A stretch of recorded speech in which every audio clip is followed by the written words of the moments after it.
बूंद के तरसता चढ़ल जवानी गोड़ लगन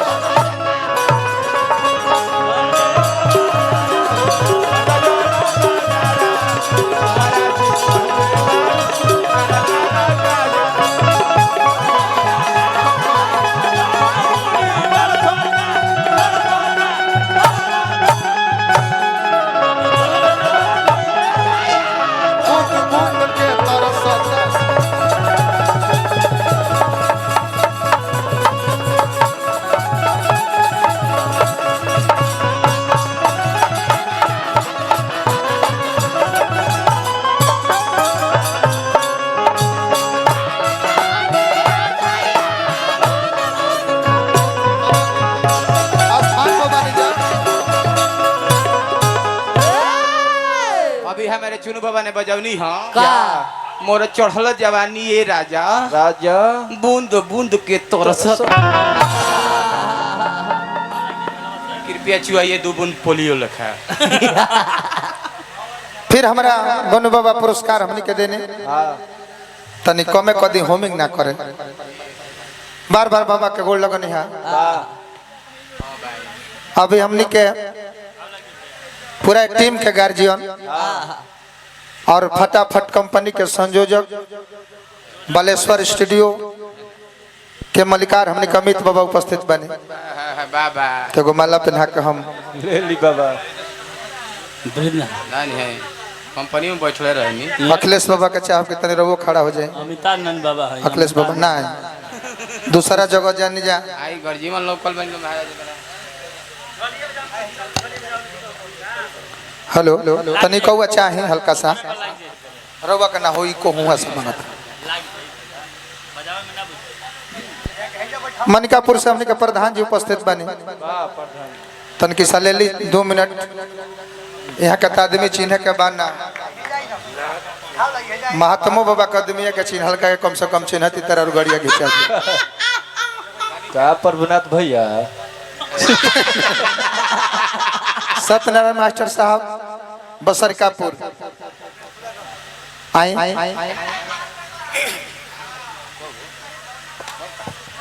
हम तन दुर्गेश बाबा के आवाज देव की तनी मंच पर आई रहुआ हो बाबा जो नेतना सुंदर बरखा में कार्यक्रम केहू करा होता राधे श्याम भैया तनी दुर्गेश बाबा के मानी जो बैठल बनी आए राधे श्याम भैया एक हाथी हम दुर्गेश बाबा के बोलाई कि बारखा बुनी में 20 गो परिवार के बरा हाँ जी दुआ मिली न तो बरखा में निमन निमन कार्यक्रम में ब्रह्म व्यास घरे बल्लू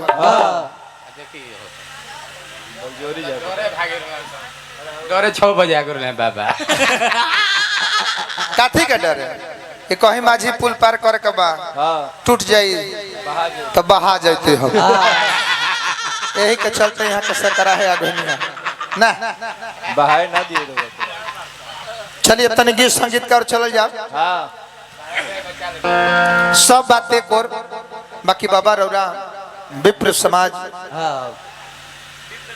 विप्र देव बानी रो मंडली में ज्यादा कर कहट बा महतारी और मौसी में कोनो अंतर ना हो एक ही लाद के दोनों बहन हलो तो माई मौसी में कोनो अंतर हो वो मेरा उठा कैचा बाड़न कहते कि रहुआ छुनरी शायद ओढ़ले रहनी है तो वो कहते कि जिया मौसी बिजुली कहाँ गिरी मौसी के ऐसे अब हम कुछ ना कहो बड़ा चिकन बड़ी मौसी हो अरे मजाक करे खातिर भौजाई बनावल बड़ी साली बनावल बड़ी सरहज बनावल बड़ी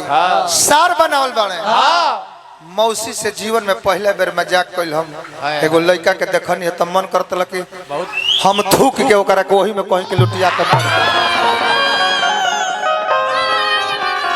बहुत लड़का बड़े माइये समझ लड़का बड़ा तू अरे मौसी का पेट निकलल बा मने कोनो लड़का मौसी से मजाक करी कि जिया ये मौसी बिजुली कहाँ गिरी तो मौसियो उहे बाड़ी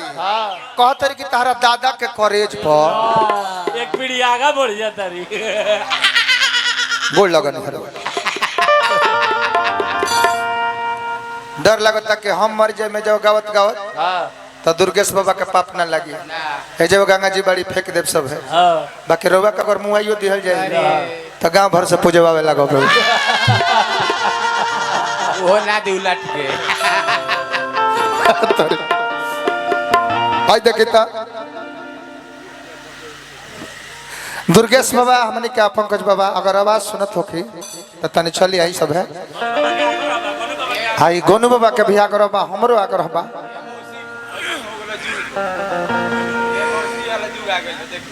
अरे वो ड्राइवर साहब के भी आग्रह बा आवत हो जुग कैसा ना गई ई घोर भट जुगा गई बा ए गोनू बाबा हम बोले नी ना हम गीतिए में कह दे ऐसा जुगा गई कि बड़ा नाता नई के चिन्हार जे करे मन करता जो हमें मन करता वो जो घोष देता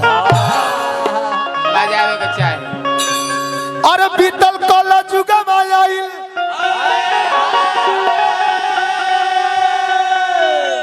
अरे भट जुग बुझाता हो तो मजा खाती आजू दादा नाता ना चिन्हाता हो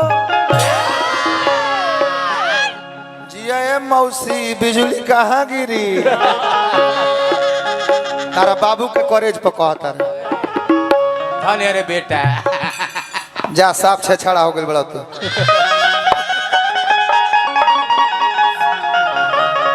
अरे कोई कल जुगा मायाइल अरे भट्ठा जुग बुझाता हो अरे तमाजा खाती आज दादा नाता ना चिन्हाता हो मजा खाती आज दादा नाता ना चिन्हाता हो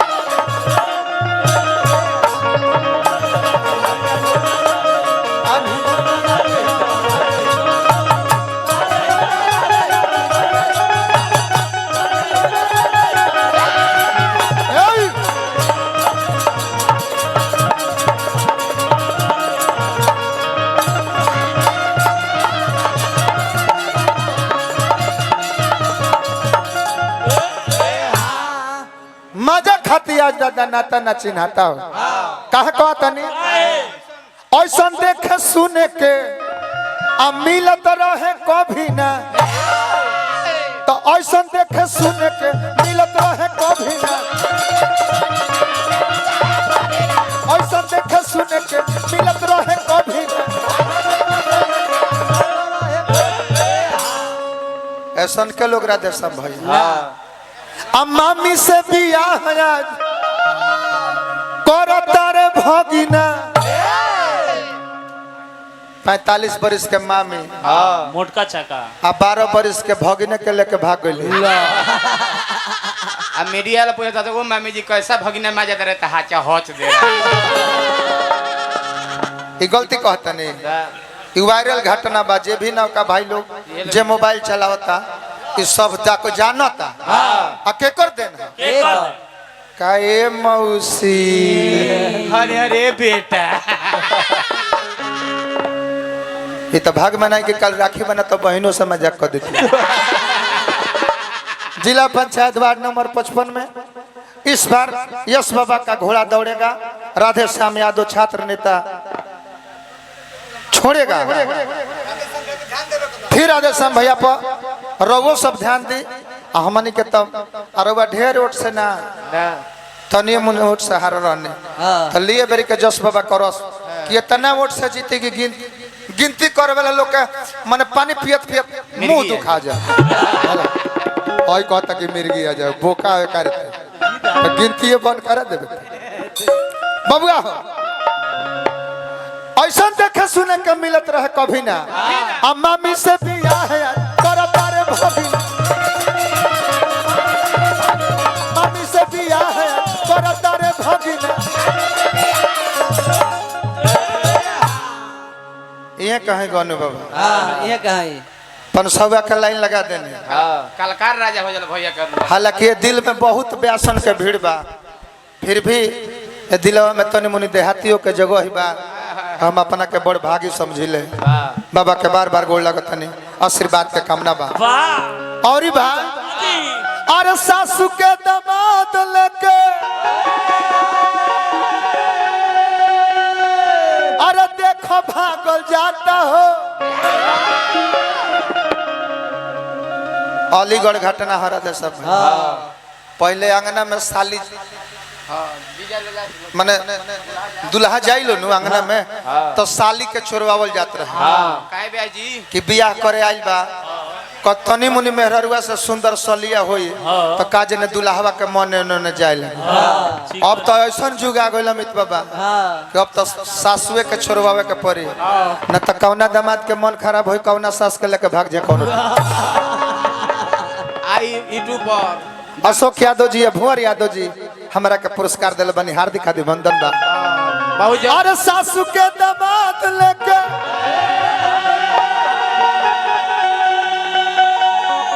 अरे देखो भागल जाता हो अरे तो मजा खाती आज दादा नाता ना चिन्हाता मजा खाती आज दादा नाता ना चिन्हाता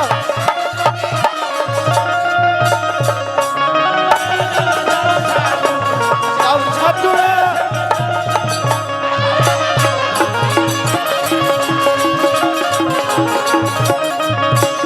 अगदानी है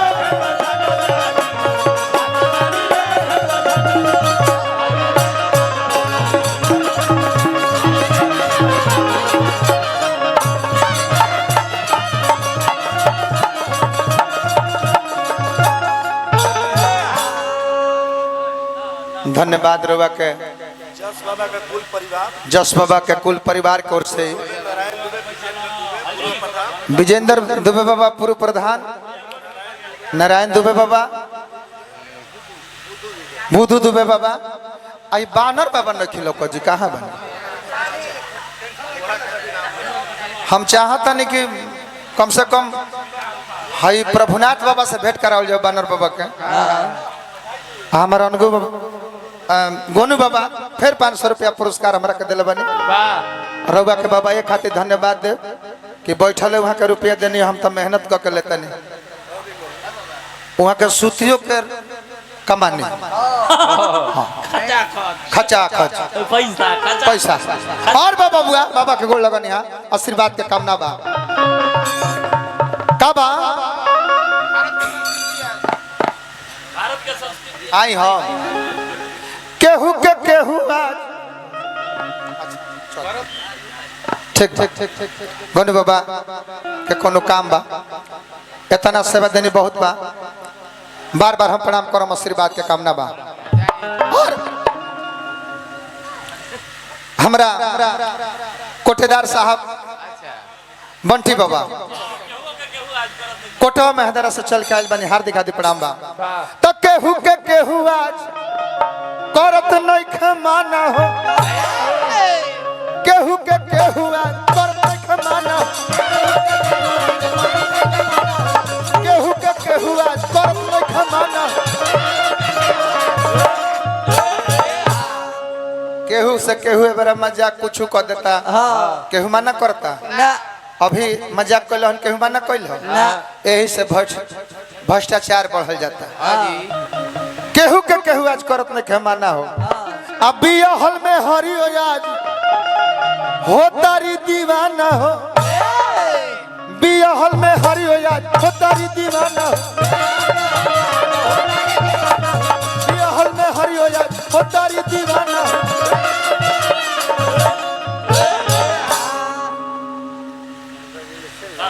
पंकज मिश्र बाबा नगर निगम बलिया नगर सेवक के माध्यम से बहुत बहुत रुपया पुरस्कार हार्दिक हार्दिक अभिनंदन जय जयकार बाबे बियाहल में हरियो आज होता रही दीवाना हो कैसे अभी क दिन के घटना हो बहुत दिन के सौरभ नाम के एक जना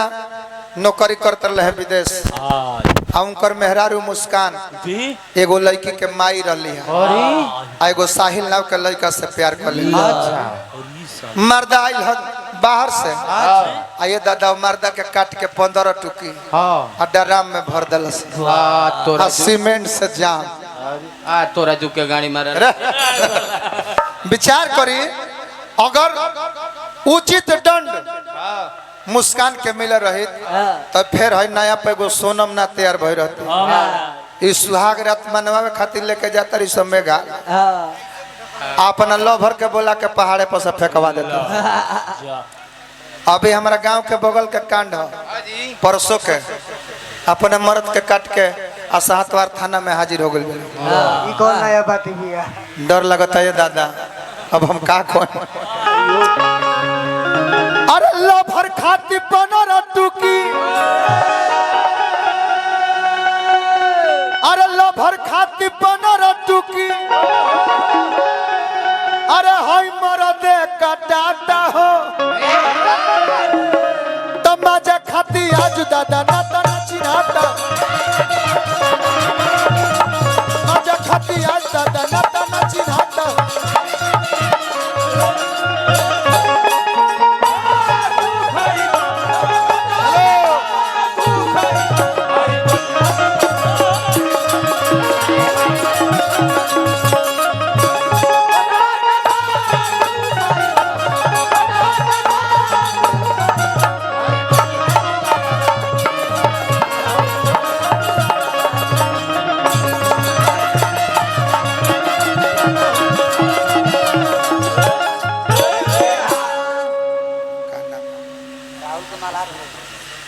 अच्छा अच्छा अरे महाराज रउआ 8 भाई है ना? 8 भाई में से रउआ के यहाँ गाँव नहीं हम गौले बनी 8 भाई कलाकार नौका गाँव अचलगढ़ सादर स्वागत पर बैठी एजे बैठ जे केनियो बैठी हमारा नाचे नहीं थोड़ी है नाचे वाला व्यासन के दल में ना बैठ जाला वो कब लात मुंह पर चला दिखो न बाकी का करम अखिलेश बाबा पहले के जितना लौंडा रहल मोटका मोटका मैं ब्यास हो गई हमारा तो लाज लगता ए बार देखी रहुआ मार्केट में बानी घूमता नहीं ए बार जे भी मार्केट में बा सब कोई कलाकार रख ले बा लेडीज नचावता एगो इकलौता यहाँ के कलाकार बानी कि आज भी फूनी वाला लौंडा यहाँ के देखो रहो ए मर्दे सुना है नहीं ए भाई ए लौंडा ता कहने हो ए जेबे बेदुआ बा चलो ए लौंडा भाई एगो बढ़ई राम लोहार बाड़न छिबड़ी कदी है इतना बढ़िया टुंगी आवतर न जानल ना इतना बढ़िया टुंगी आवतरन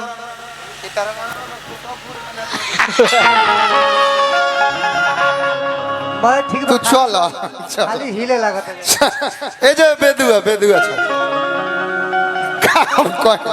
तो भारत के संस्कृति आ मिलल जाता माटी हो तो भारत के संस्कृति मिलल जाता माटी भारत के संस्कृति मिलल जाता माटी अकेतना बतिया गा के कह कमल से देहाती हो अरे सोचिए के बात हमार अरे रोमा गनगनाता हो तमाजा खाती आज दादा नाता ना चिन्हा तमाजा खाती आज दादा नाता ना चिन्हा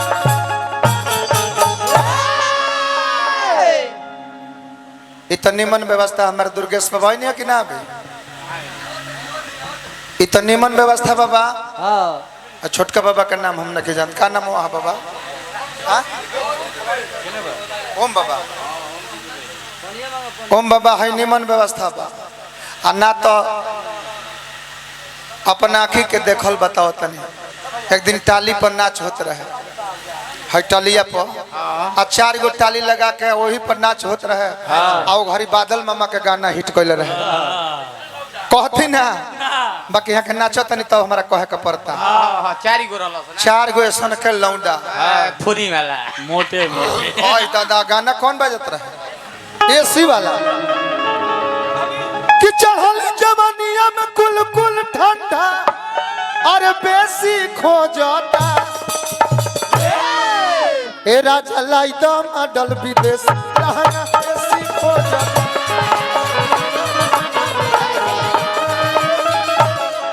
एसी एसी जनियो बाबा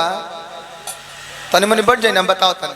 सुनी ना एकदम साँच घटना चुटकिला ना आँखी के देखो 4 गो टाली में 2 गो टलिया झर रही से झरल आ जब एसी होखे नु आ लौंडा है तरी खुदा सा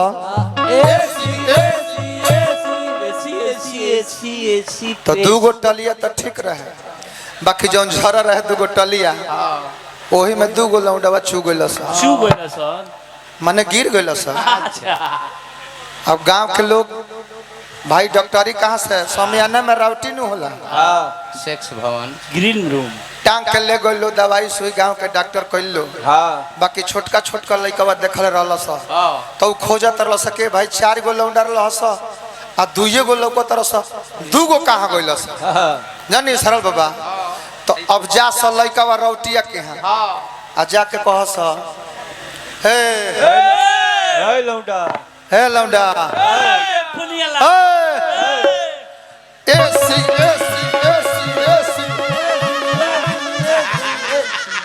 उ तो एसी वाला गने पर गिर रहल सा हाँ तो लइकवा जाके पिनिकावा सा आ उ बात सा तो चप्पल लेके चाह से कि मारी जा पिठिया के लइकवा भाग जा सा आ फिर जा सा लौंडा लौंडा एसी ओम तारारारारारा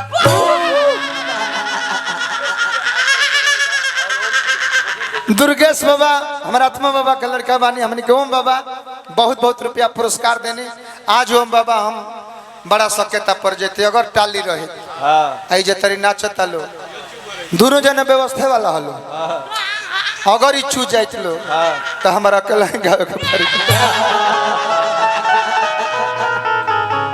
हमारा क्रोध पूर्वक मत कोई बाबा हम चाह के भी और जान नहीं मार सकत जन्नी का आदेश बा लयदारी गावल जाओ कि प्रसंग गावल जाओ लयदारी नो